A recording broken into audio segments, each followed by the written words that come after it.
ఓం శ్రీ పరమాత్మనే నమః. భగవద్బంధువులందరికీ ఈ పాండురంగదాసుని హృదయపూర్వక నమస్కారాలు. శ్రీమద్ రామాయణాంతర్గత సుందరకాండ తత్వ దీపికా వ్యాఖ్య శ్రీమాన్ శ్రీభాష్యం అపలాచార్య స్వామి వారు ప్రవచించినటువంటి ఈ దివ్యమైనటువంటి వ్యాఖ్యను మనం తెలుసుకుంటున్నాం. ఇవాళ ఈరోజు కార్యక్రమానికి తామందరికీ కూడా హృదయపూర్వకంగా ఆహ్వానం పలుకుతున్నాను. ముందుగా ఒక్కసారి శ్రీయప్పతిని మనసారా తలుచుకుని ఇవాల్టి కార్యక్రమంలో అడిగిడదాం.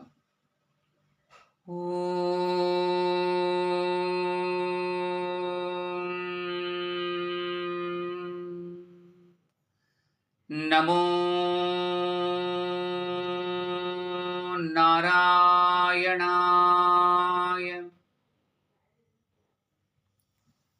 నిన్నటి రోజున గురువుకు ఉండవలసినటువంటి లక్షణాలేంటో మనం తెలుసుకున్నాం. ఇంకా శిష్య లక్షణం ఎలా ఉండాలి అంటే, ఇక్కడ నారదుల వారు గురుస్థానంలో ఉంటారు, వాల్మీకి మహాముని శిష్య స్థానంలో ఉంటారు. అందువల్ల శిష్యుని యొక్క లక్షణం ఒకటే ఉంటుంది, అది తపస్వి అయి ఉండడం. తపస్సు అనగా తపించుట, అంటే ఏదైనా ఒక విషయాన్ని గురించి తర్కించి చర్చించి దాన్ని తెలుసుకోవాలనేటువంటి ఇచ్ఛ కలిగి ఉండడం, అంటే ఆలోచన. ఆ ఆలోచన ఎలాంటిదై ఉండాలి? బ్రహ్మ జిజ్ఞాస కలిగి ఉండాలి, అంటే బ్రహ్మ విషయకమైనటువంటి ఆలోచన కావాలి. పైగా తపస్వి అంటే దీనుడు అని కూడా ఒక అర్థం ఉంది. అంటే తాను పొందవలసినటువంటి జ్ఞానాన్ని పొందలేకపోతున్నానే అనేటువంటి దైన్యం అతని యందు ఉన్నప్పుడు మాత్రమే అతడు ఒక గురువును పొంది అతని ద్వారా తాను పొందవలసిన దాన్ని పొందగలుగుతాడు. ఇక్కడ ఈ శ్లోకంలో శిష్య ఆచార్య సంబంధాన్ని నిరూపించడం జరిగింది. దీని ద్వారా అవతరించినటువంటి రామాయణ కథ అది బ్రహ్మ విద్య అని కూడా మనకు అవగతం అయింది. ఇప్పుడు నారదుల వారిని వాల్మీకి ఏం అడుగుతున్నారో తెలుసుకుందాం. ఇది రామాయణంలో అద్భుతమైనటువంటి శ్లోకాలు. బాలకాండలో మొదట్లోనే మనకు వస్తాయి, అంటే 2, 3, 4 శ్లోకాలు. కోన్వస్మిన్ సాంప్రతం లోకే గుణవాన్ కశ్చ వీర్యవాన్ ధర్మజ్ఞశ్చ కృతజ్ఞశ్చ సత్యవాక్యో దృఢవ్రతః చారిత్రేణ చ కో యుక్తః సర్వభూతేషు కో హితః విద్వాన్ కః కః సమర్థశ్చ కశ్చైక ప్రియదర్శనః ఆత్మవాన్ కో జితక్రోధో జ్యుతిమాన్ కో అనసూయకః కస్య బిభ్యతి దేవాశ్చ జాతరోషస్య సంయుగే. ఓ నారద మహర్షి, ఇలాంటి లక్షణాలు కలిగినటువంటి నరుడు ఇప్పుడు ఉన్నటువంటి ఈ కాలంలో ఎవరైనా ఉన్నారా అని అడిగారు. ఒక్కసారి ఈ గుణాలేంటో శ్లోక రూపంలో కాకుండా విడిగా తెలుసుకోవడానికి ప్రయత్నం చేద్దాం. గుణవంతుడు, వీర్యవంతుడు, ధర్మజ్ఞుడు, కృతజ్ఞుడు, సత్యవాక్యుడు, దృఢవ్రతుడు, చారిత్రవంతుడు, సర్వభూతహితుడు, విద్వాంసుడు, సమర్థుడు, ఏకప్రియదర్శనుడు, ఆత్మవంతుడు, జితక్రోధుడు, జ్యుతిమంతుడు, అనసూయుడు.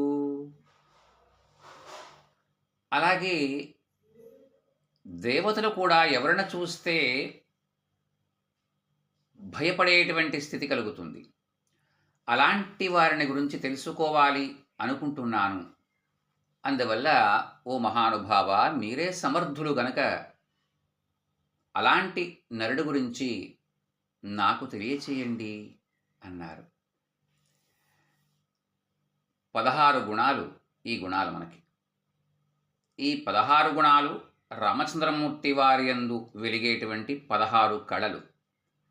వానితోనే రామచంద్రమూర్తి మనకు వారి యొక్క ప్రధానమైనటువంటి నామం రామ ఉన్న పక్కన చంద్ర అన్న మాట కూడా ఎందుకు చేర్చబడింది అంటే, రామచంద్రుడు అంటే ఈ 16 గుణాలు కలిగినవాడు. ఇక్కడ వాల్మీకి నారదుల వారిని ఒక నరుడు గురించి ప్రశ్నించారు. కానీ ఇందులో పరబ్రహ్మానికి సంబంధించినటువంటి ప్రశ్న కూడా ఉంది. పరబ్రహ్మం ఆయా కాలాలలో ఆయా సందర్భాలని బట్టి తాను అవతరిస్తాను అని కదా చెప్పారు. పరిత్రాణాయ సాధూనాం వినాశాయ చ దుష్కృతాం ధర్మ సంస్థాపనార్థాయ సంభవామి యుగే యుగే అని. అలాగే ఆయా కాలాల్లో ఈ లోకంలో అవతరించి సులభుడై మన యొక్క విరోధుల్ని తొలగించి తనని మనము చేరుకునేట్లా చేస్తారు. అలాంటి పరబ్రహ్మము నేడు ఆ రావణుడు నరుని చేత తక్క సంహరించబడడు అని తెలిసి ఇక్కడ బాహ్యముగా నరుని యొక్క రూపంలో అవతరించారు. ఇప్పుడు నరుడికి ఉండాల్సినటువంటి లక్షణాలు ఏంటి? అంతరంగంలో బ్రహ్మ లక్షణాలు ఏమిటి అని ఆలోచిస్తే, ఈ 16 లక్షణాలు కలవారు ఎవరైతే ఉన్నారో అతడు మానవుడుగా పూర్ణుడు అని చెప్పబడతారు. ఇలాంటి 16 లక్షణాలు కలిగిందే పరబ్రహ్మము కూడా. అందుచేత ఈ ప్రశ్న రామకథా విషయంగానూ ఉంటుంది, అంతరంలో బ్రహ్మ విషయంగానూ కూడా ఉంటుంది అని మనం తెలుసుకోవాలి. ఇంకా రావణాసురుడు ఎవ్వరి చేత కూడా చావు లేకుండా వరాన్ని కోరుకున్నా ఎందుకో మరి నరవానరులను ఇద్దరినీ కూడా ఉపేక్షించాడు ఆయన. అందుచేత వారిని సంహరించడానికి రామచంద్రమూర్తి నరుడుగా వచ్చారు. రామాయణం అంతా కూడా రామచంద్రమూర్తి నరుడుగానే కనబడతారు. యజ్ఞభూమిలో అంటే పుత్రకామేష్టి యాగం జరుగుతూ ఉన్నప్పుడు దశరథ చక్రవర్తి చేసినటువంటి ఆ యాగంలో దేవతలందరూ కూడా సమావేశమై చర్చించుకుంటూ ఉంటారు. అప్పుడు వారందరూ చెప్పుకున్నటువంటి మాటల్లో ఏతస్మిన్ అంతరే విష్ణు రూపయాతో మహాద్యుతి శంఖ చక్రగదాపాణి పీతవాస జగత్పతి. విష్ణుమూర్తే రామచంద్రమూర్తిగా అవతరించనున్నాడు అన్న విషయం వారి మధ్యలో ప్రస్తావన వస్తుంది. తిరిగి మరల యుద్ధకాండ చివరలో రావణవధ అయిన తర్వాత బ్రహ్మాది దేవతాస్తుతి ఉంటుంది. అక్కడ కూడా వారు నీవు సాక్షాత్తు నారాయణుడవే అంటారు. అంటే రామావతారం మొదలు రావణవధ జరిగేంత వరకు కూడా రామచంద్రమూర్తి వారు ఒక సామాన్యమైనటువంటి నరుడుగానే కనబడతారు. దివ్యత్వం వారి లోపల అణగి ఉంటుంది. అందుచేత ఏ లక్షణాలు ఉంటే నరుడు నరుడు అనిపించుకుంటాడో ఆ లక్షణాలని ఇక్కడ వాల్మీకి ప్రశ్నించారు. అందువల్ల రామచంద్రమూర్తి వారిని బాహ్యంగా మనం ఒక రామాయణానికి కథానాయకుడుగా చూస్తే, అంతరంలో బ్రహ్మోపాసన తగినవారు, చెయ్యవలసిన వారు, చేసేవారు ఆ రామచంద్రమూర్తినే పరబ్రహ్మంగా ఉపాసన చేస్తారు. అందువల్ల ఇలా సమానార్థాలు రెండింటితోనూ కూడా సాగుతూ ఉంటుంది. రామాయణం వాచ్యంగా అంటే చెప్పడానికి రామకథను ప్రతిపాదిస్తే, వ్యంగ్యంగా బ్రహ్మకథను నిరూపిస్తుంది. అందువల్ల ఈ ప్రశ్నలు కూడా బయటికి నరుడు గురించి అడిగినట్లుగానే ఉన్నా దాని యొక్క అంతరార్థం మాత్రం బ్రహ్మతత్వాన్ని గురించి తెలుసుకోవడమే. ఇప్పుడు పైన చెప్పినటువంటి శ్లోకాలలో అంటే 2, 3, 4 శ్లోకాలలో మొదటి గుణం ఏంటయ్యా అంటే గుణవాన్ కహ అని. అంటే గుణవంతుడు ఎవరు అని ప్రశ్నించారు.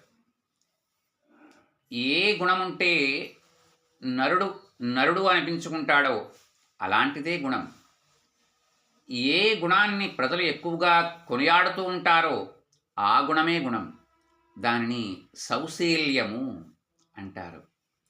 ఆ సౌశీల్యం పరిపూర్ణంగా కలవాడు శ్రీరాముడు. ఇది మానవులకు ప్రధానంగా ఉండవలసినటువంటి గుణం.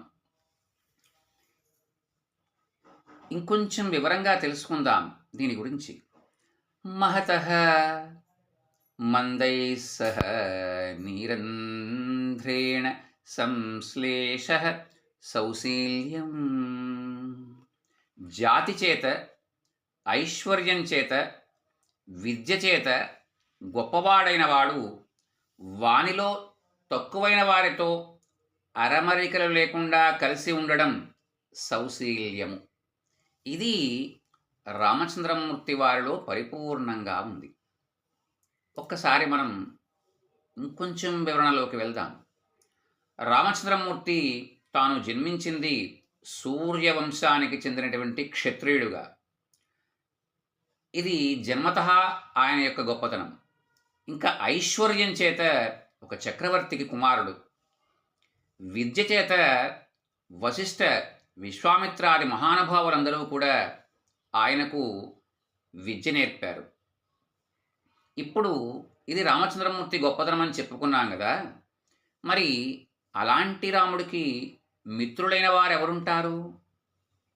మరి ఇది కూడా తెలుసుకోవాలిగా. అంటే మన స్థాయిని బట్టే మన యొక్క మిత్రత్వాలు ఉంటాయి అని మనమందరం భావిస్తాం. కానీ ఇక్కడ రామచంద్రమూర్తికి ఆంతరంగిక మిత్రులు 3 ఉన్నారు.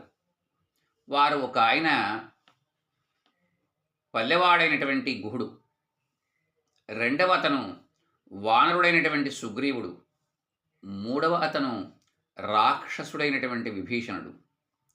వీరు 3 కూడా జాతి చేత కానీ, ఐశ్వర్యం చేత కానీ, విద్య చేత కానీ ఆ రామచంద్రమూర్తికి సమానులు కారు.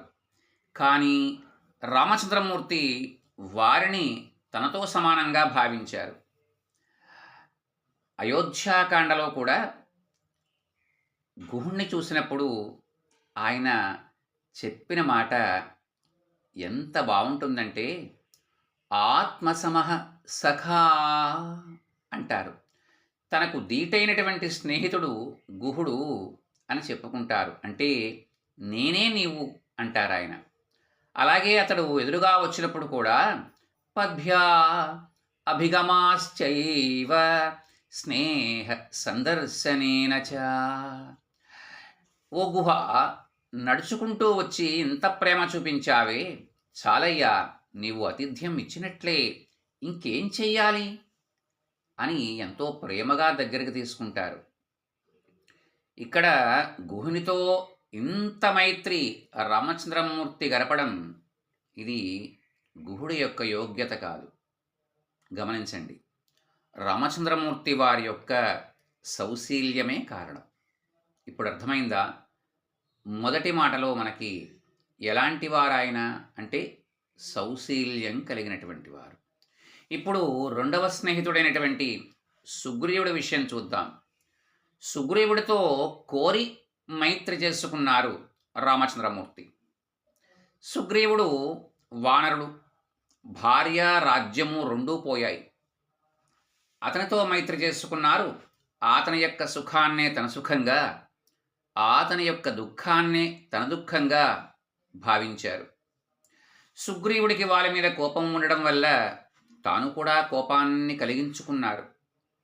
అలా వారిని సంహరించారు.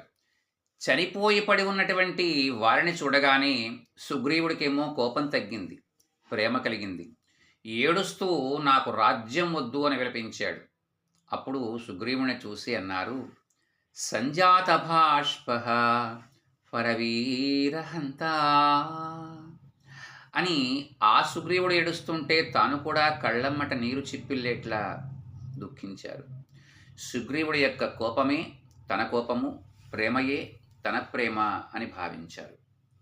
మిగిలిన విషయాలు రేపటి రోజు కొనసాగించుకుందాం. హరి ఓం తత్సత్.